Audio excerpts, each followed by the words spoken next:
Welcome to the session Managing Social Media for Rural, Municipal, and Tribal Libraries, sponsored by the Marketing Communications Committee. My name is April Miller, and I am the moderator for this session. And let's get started. We'll begin with Sheila Bernard.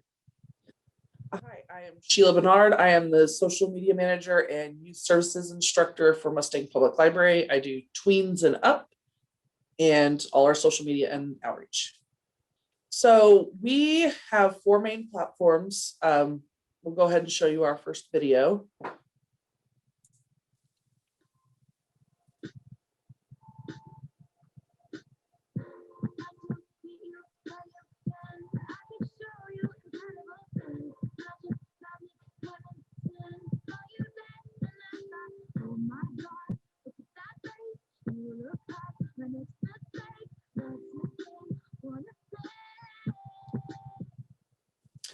As you can see there, we do use TikTok in our library. It's actually one of our most popular platforms, especially with the teens and young adults.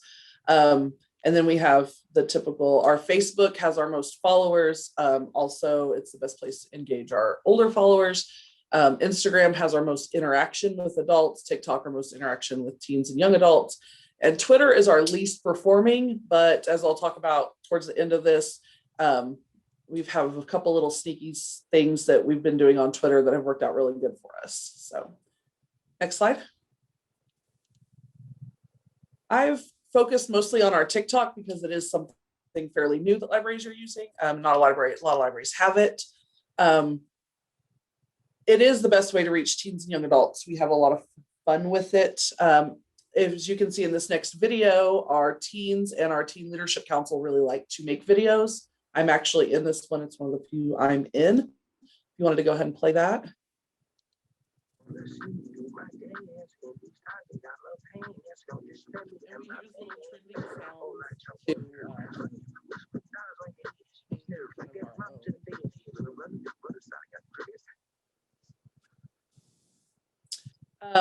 It's also a fun way. Our staff contributes a lot. The last video is my coworker Brianna. She's usually who I steal first to do TikTok things, but we've also used it a lot for our to interact with, for our patrons to use. Our teens do it. Our Teen Leadership Council has done TikTok and Instagram takeovers, so it's a fun new way for them to do it and for them to participate. Next slide. We use trending sounds and other TikTok trends to, you want to go viral. That's the whole thing. Our video on the right here is our most viewed video. We used a trending sound and ourselves to make a video for that one. You can play that video.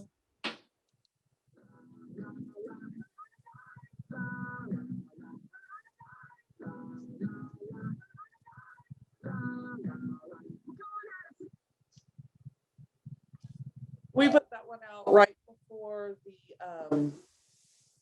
we reopened from COVID to kind of show little, social distancing, using your hand sanitizer.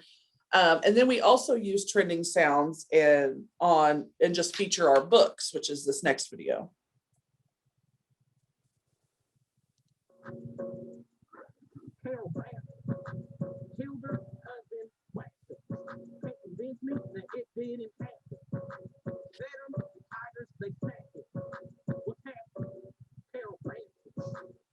And we try to make it as closely library related as we can. Like with the first one, we showed some of our coronavirus safety precautions. And on this second one, we did books for women that got revenge with the Carol Baskin trending sound. Next slide. And this is just kind of like everybody else on social media. We use it to advertise our programs. We've done videos when we were setting up for our teen after hours to kind of show what we're doing.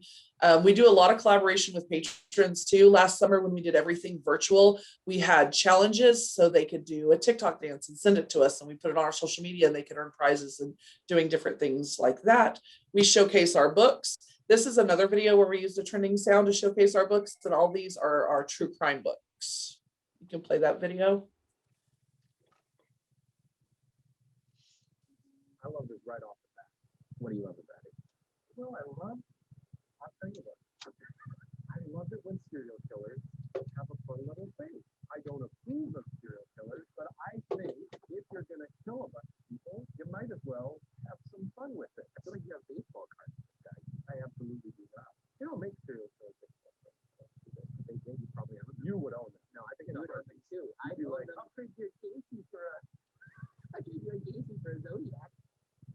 We've had a lot of fun as staff, highlighting our staff with it too. Our children's librarian, when she came back after COVID, we did some fun videos with her. Miss Brianna is probably our most popular person on our TikTok videos.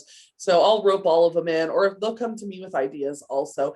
And it's also just another way. It's fun. We almost always have fun making these videos, and they get a lot of interaction.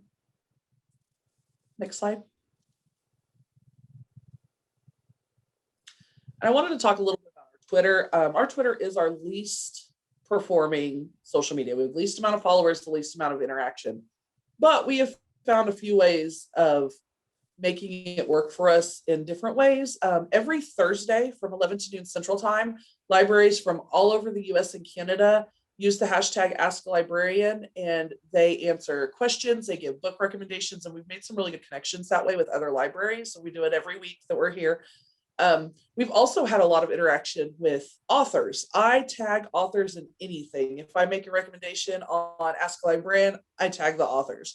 If we're doing a book for book club, I tag the authors. And as you can see on here, we've had responses from a lot of authors: Kelly Armstrong, Chelsea Clinton, Sarah Townsend, Sarah Rash, or Jessica Townsend, Sarah Rash, and Chris Ojalian. I always say his name wrong. They will tweet us back. And next slide. We've also got some really interesting and fun things from authors. Raquel Vasquez Gilliland wrote the book Cia Martinez and the Moonlit Beginning of Everything, we have an adults who read YA book club called the Geeky Cauldron. And she saw that we had posted, we were having that coming up, and offered to come virtually visit to us. So she came virtually to our book club after seeing our tweet about it. Aaron Starmer wrote the book Spontaneous, which was recently made into a movie, and it was another book one of our book clubs was doing. He saw our tweet about it, and he sent us the audiobook and the new movie. And then down here in the corner, we have Finola Austin, who's the new author, and she sent us an ARC of her new book. So we've got virtual visits, swag, books, all sorts of fun things. So even though it's our least performing as far as interaction, it is worth still having, because we do have these connections with other libraries and authors through that. And I think, next slide. I think that's all for me. All right, thank you, Sheila. Next we have Michaela Marquez. I am Michaela Marquez. I work for Western Plains Library System. I am the marketing representative, and our two major social media platforms would be Facebook and Instagram. We don't do a whole lot of Instagram. It's mainly Facebook. We put out flyers, put out calendars, and we have more engagement on Facebook, but it's still not a lot at all. Next slide. I did it for the likes. So I'm going to focus on social media do's and don'ts. Next slide. So basically you want to post regularly, but not overdo it, because if you throw a bunch of stuff out there, then they're just going to not care, and they're going to stop looking after the first couple of posts. You need to be realistic and don't veer off topic. Don't start talking about what your grandma did last Sunday for dinner when you're discussing anything. I use a lot of imagery. Anytime that I post anything, I make sure to have either a flyer with it or some kind of image, because that's going to grab the people's attention. You got to be kind. You've got to make sure that you check your grammar, because I know everyone out there does it. They'll be reading through something and all they can focus on is how horribly someone butchered something. And that's all they want to talk about and all they want to think about. Try not to engage with people who are trolls, because they're just there to start trouble. Do try to respond promptly to somebody.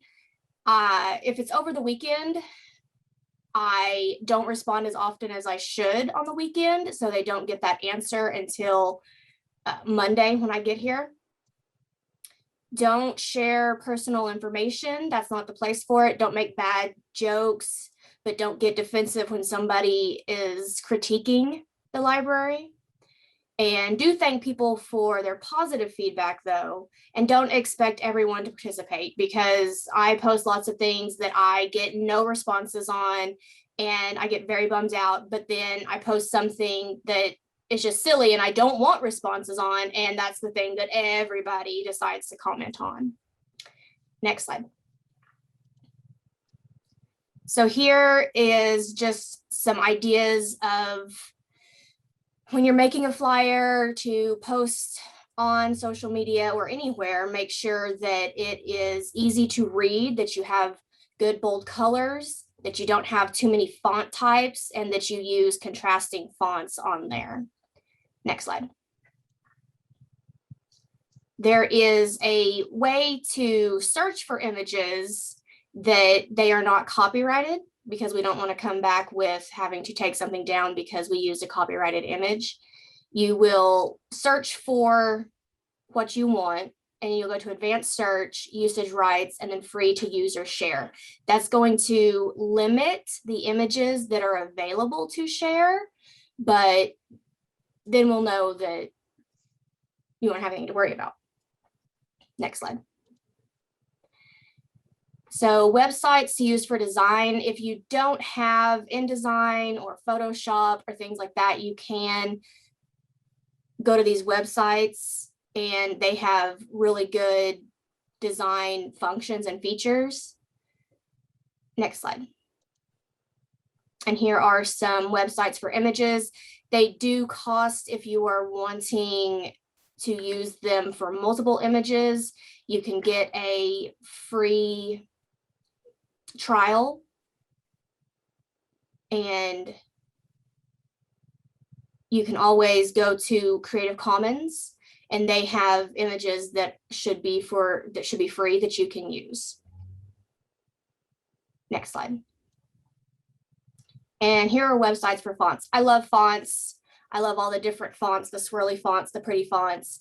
And even though they're sometimes hard to read, I think it's beautiful. And then I go to have my stuff looked at and make sure that, I don't have any grammar errors. And it comes to my attention that it is hard to read because of the fonts.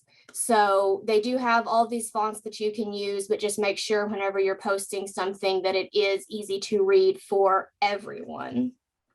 Next slide. Oh, that's all. All right, thank you, Makayla. Next, we have Teresa Reynolds. My name is Teresa Reynolds. I am the American Indian Resource Center Coordinator for the Tulsa City County Library. And for my social media, we have Facebook, Instagram, and YouTube that I tend to use the most. Here in our library location, we have Facebook, and we can make our own Facebook post. There for a while, it used to be that one person was in charge of the post, and then we had to send everything to them. But now we're allowed for everybody can make their own post. So I try to make a post weekly to keep us so people will know that the American Indian Resource Center is here. Instagram is more of a system-wide social media, so I let our public relations department know. We have a person over social media, and I let her know, and then she sends it out. And then we have YouTube, and that's where I put my virtual programs, and they're available at different times. It's up to the presenters as to how often we actually get to keep those up. Next slide. So I use Facebook to announce, we have award winners. We have the American Indian Writers Award, and this year we honored Tommy Orange. And I am currently working on our Circle of Honor, and that is for an Indian who has dedicated their life to the betterment of Indian country. And I'm working on that now. We will be announcing them, and I will use Facebook and our other social media accounts to let people know that they are the winner. I work with all the library locations in the system. I work with our social media person, and we use Microsoft 365, and they have a Teams page for social media. And I send all the posters that I want for the system to have, and then she puts it out there for everybody else to use. So we're really lucky to have something like that. And then different libraries will share it, and then we can share each other's. And then once it goes out into the public, then thank goodness, they will share our stuff as well. So that's how the word gets out. We talk about programs. One of them, we even do birthdays, author birthdays. And so we put that on there, our Facebook page as well. Next. For programs, I can make my own post, but then we also have the main post for the Tulsa City County Library, and they make posts. And so some of the posts that we have comes from their materials that they're sending out, and then others is what we're sending out. But on here, it has a variety of different things that can be sent out, and we just kind of I blast it out like almost on a weekly basis when it's a really big program that I want to get out. And in March is my big time of the year. Next. And I also use it to promote services as well. We have a website that I like to get out there. We have databases, and so I will post about American Indian content on that. And then I have a collection that we will use. I will put books, new books coming out, or different things going on in the Resource Center, just so that people will know what's going on out there. That's what I use our Facebook page for as well. Next. And then we also do streaming. Most of it's done on YouTube, and it is up to the presenter themselves as to how long we can keep them up. Some people want it up all the time. Some of them just have a certain amount of time, and we let them decide how long that stays up. But then I work with another public relations person, and they're in charge of that. So whenever we get statistics and stuff, I usually have to go to them to find out, what the exact numbers are, because I can't always see what's going on the backside, and they have a more accurate number of what's going on. And Facebook, sometimes we will put up just little snippets. This one here was how to make a ribbon skirt, just things like that. So we use Facebook for that, and for YouTube for our programming. Next. And then we also like to, if we want to have people share our stuff, well, then we try to share things like Native American Day coming up. We have one of our presenters does college readiness, and so we will share different things about her. We try not to share too much going on out there, but because we can just feel it, inundate people, but we try to let people know what is going on. And on Channel 6, one of our Circle of Honor winners was honored, put up there on theirs, so we shared that as well. We made it into a national newspaper, and so we shared that. We just try to share things, but not too much, I guess you could say. And I guess that's it. But a lot of the stuff that we do, a lot of it comes down to just your connections into the community. So once you put it, and you have to share it, I have to share it on my personal page. And then from there, between the Zero page and all the libraries, and then what I put out there, well, then other people grab hold of it and send it out. Facebook really connects me with the adults as far as the younger generation. I'm gonna have to look into that TikTok. That was some pretty cool stuff going on there. But Instagram probably catches them more. We don't really use Twitter. I don't anyway. So I kind of like those ideas too. So I might have to look into that. I do use Canva for my posters. But then once we do it, well, then we send it on to our public relations department, and then they make it look really nice. So we're really blessed here at the Tulsa City County Library at all the services that we have to help get our public, our social media posts out. Thank you very much, Teresa. Now I have some questions that we can ask, and everybody can take a turn to answer. If you have an answer, some of these you may have covered in your presentations. But what do you budget for social media? We will occasionally boost posts on Facebook, but that's all that's been done in the past. We also don't have a set budget. We will boost on Facebook and everything, but we don't have anything specific. I think the library for the main page, they will use the boost to boost posts, and but we don't. That's kind of outside of what I do. I don't have to budget for it, but they do at the system-wide level. How do you still get the word out to patrons who might not be able to access social media updates? We run newspaper ads, press releases. We put flyers in the branches and a lot of word of mouth. We do flyers, calendars every month. Also, our library, the building is like a huge complex. They call it the town center. The senior center's here, Parks and Rec's here. And so something goes out once a week called Talk from Town Center. It goes to anybody that signed up for an email for the city. If they put it in there with their bill, they can get it. It goes to all the newspapers, so they print it, and that's how we get ours out.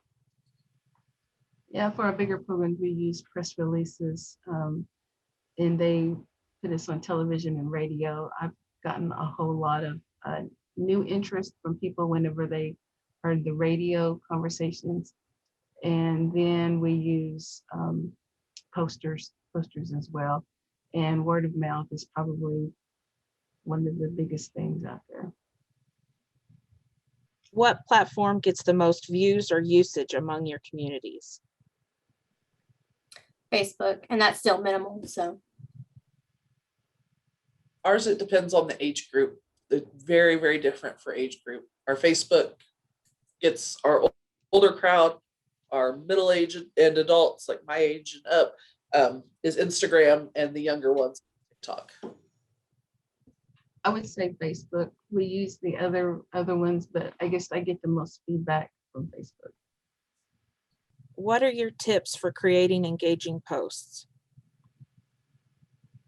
Short. yeah, useful information up front, first and foremost, color, images. We always add, even if it's just a GIF for anything, because if it's just a text post, it's not going to get much interaction. Yeah, I try to keep mine short. How does your library staff share social media responsibilities? Initially, each branch had access to their own page, but now it's just me that I do for each subpage that we have. We have for the main system, and then each branch has their own, and I handle all of them. We're municipal, so we don't have branches. So it's just mostly me. Our children's librarian, I do tweens it up. She does all the little ones. She will post her own events and any special announcements. And occasionally our director and assistant director will share something or answer a question if I'm not here, or I don't answer it fast enough when I'm at home. We have a system-wide social media person that takes care of the main library account, and then each branch has their own Facebook page, and some of them have other social media accounts, but we use Facebook at my location. And then the staff I guess the people that are in charge of programs have access to be able to make their own post. And I'm the only one in the American Indian Resource Center, so I'm the one ultimately responsible for all that. But if I do have a program at other branch locations pre-pandemic, then they would also make Facebook posts about my programs as well, because it's there in their location. But then once other locations find out a program is going on, then they'll share it. So they're really good about sharing things here. How do you gather and analyze social media statistics? Facebook analytics, or there is the business suite, I think is what they're going over to for business pages. We do analytics. I enter them into a Google Drive sheet once a week for all 4 of our main platforms. All the different platforms have some form of analytics on them. And so we enter them. We just started it this year, so we haven't done much, but we're entering all of them and kind of keeping track of how things are going. Yeah, they use Facebook analytics. With the pandemic, it has really kind of opened up how we kind of look at it. So we're using the analytics probably a little more than we did before, focusing on them more, but I still use them for like trends, find out, what people's looking at, when they're using it and different things like that. So it's pretty much more for trends. You slightly answered this question, but how do you use social media analytics? How do you use them do you build programs from them? Do you change ways that you do things by reading your statistics and analytics?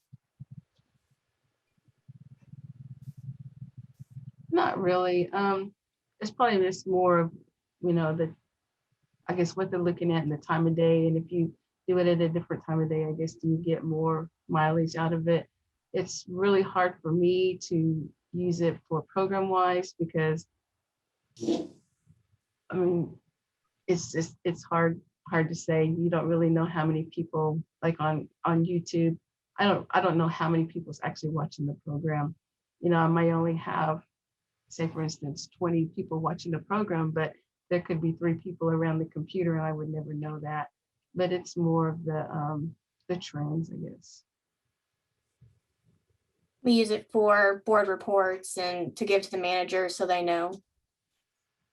We just started it, so we haven't used it a ton, but I know that they're using them for reports and some other things. Do you have a social media plan that you stick to each year? We do not. No, not really. They have one at the system level. They do have a plan and they have a schedule that they stick to, and I'm trying to initiate that as well.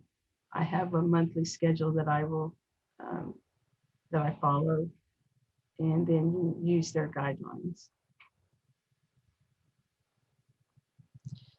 How do you utilize hashtags? I'm not big on hashtags. We've used them a couple of times when we've done something specific that we want interaction with that we can track. If we had an author come or anything like that, we'll use a hashtag, but we don't use them much. We use them a lot. We're kind of the exact opposite. Especially with TikTok, Twitter, hashtags are a huge thing, especially on TikTok. That's how you get the trends. It's how you get on the For You page, which is something you want, because that means that you're going to get it. The coronavirus video that we showed previously, we got over 200,000 views on it, and I contribute a lot of that to the hashtags. We do use them on Instagram and Twitter, not as much on Facebook. We try to hashtag all of our things, hashtag MPL. So if people are wanting to find it, they can go to that hashtag and see what we have. I don't use them. I need to understand them. How do you tailor your content for different audiences?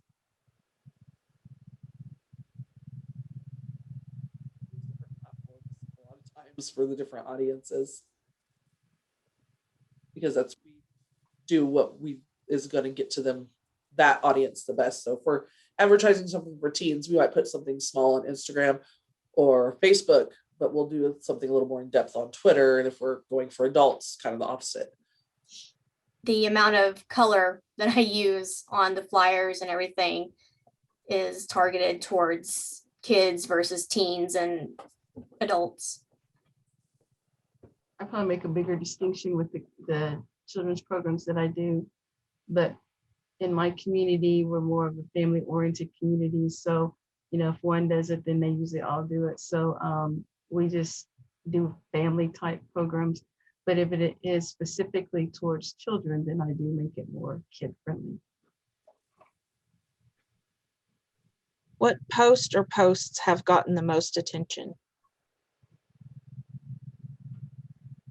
We started storytime videos around when the pandemic started, and that really took off on Facebook and everything. Everybody loved it. The summer reading kickoff video, readers advisory videos that we posted on Facebook, those were the big ones.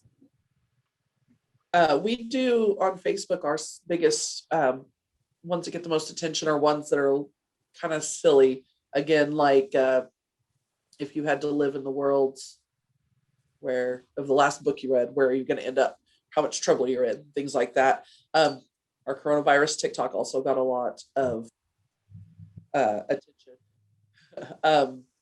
We also, our TikToks automatically post to our Instagram, and they get a lot of attention there. Our storytime videos were really popular during the pandemic also, especially in late spring, early summer of last year when we weren't open. And we had other community members come in. So we had different police officers, firefighters. We had a construction worker that worked here locally, came and read a book on construction. And so those have been a really big interaction. And since COVID, we are back to in-person programming. Our story times are all outside, but we also live stream them. We have a story time group. You can join it and watch it live stream, and it's posted there afterwards. And those get a lot of interaction, a lot of attention. Whenever we announce our award winner, that usually gets a lot of attention. Or a new program, like I'm starting a new native language class. We're having the UG language class for the first time, and that has gotten a lot of attention. Or we do cultural programs, and some of my cultural programs have kind of taken off, I guess, more than others. But I guess the newer programs, anytime I introduce something new. All right, does anybody have anything else they would like to add? That's all the questions that I have. I want to thank each of you for coming and being a panelist for our session. Is there anything you'd like to add that you thought of? Well, thank you for participating. Thank you. Thank you.